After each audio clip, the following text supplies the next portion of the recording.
how to make a Tarpapel in Canva. So there's gonna be another website that will be involved called DocuSlice, but you will be using Canva in order to create the design. So let's say we've made a design over here. So let's create the design. So once we're satisfied with the design or creation that we have, just go ahead to our share button and download the creation as a PNG.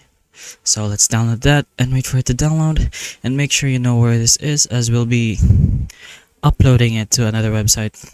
Now you just go ahead and search for DocuSlice, and find the one that says online tiled printing app. This one leads you to a download website, so don't do that one. We want to use the online version. Now here you can change the grids. The more grids, the bigger the Tarpapel is gonna be, as one grid is equal to basically one piece of paper.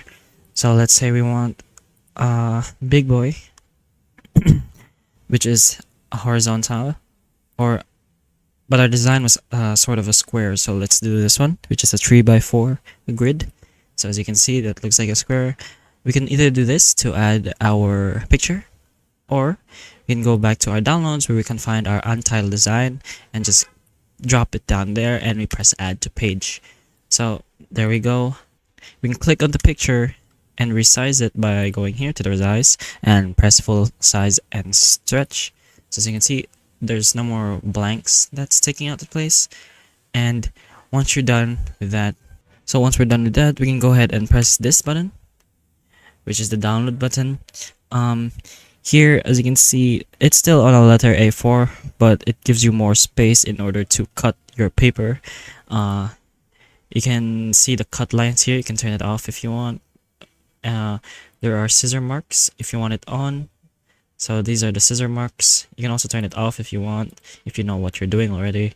And the margins, depends on how big the margin you want, but that's pretty much where you want to cut. You can also put it in 0 if you want. It's a bit difficult, but it's commonly just more on a bit of a margin. But once you're done with that and you're satisfied with what you see, just go ahead and press download. So just go ahead and press download by clicking this button. Of course, you're gonna have to sign up though for a bit, but once you've done that, you can download this and finally print it. So this is 6 pages, so that's 6 pieces of letter pages you need in order to print all of this. So hopefully this video helps you, and if it does, please like and subscribe for more videos like this, and that's all. Thank you.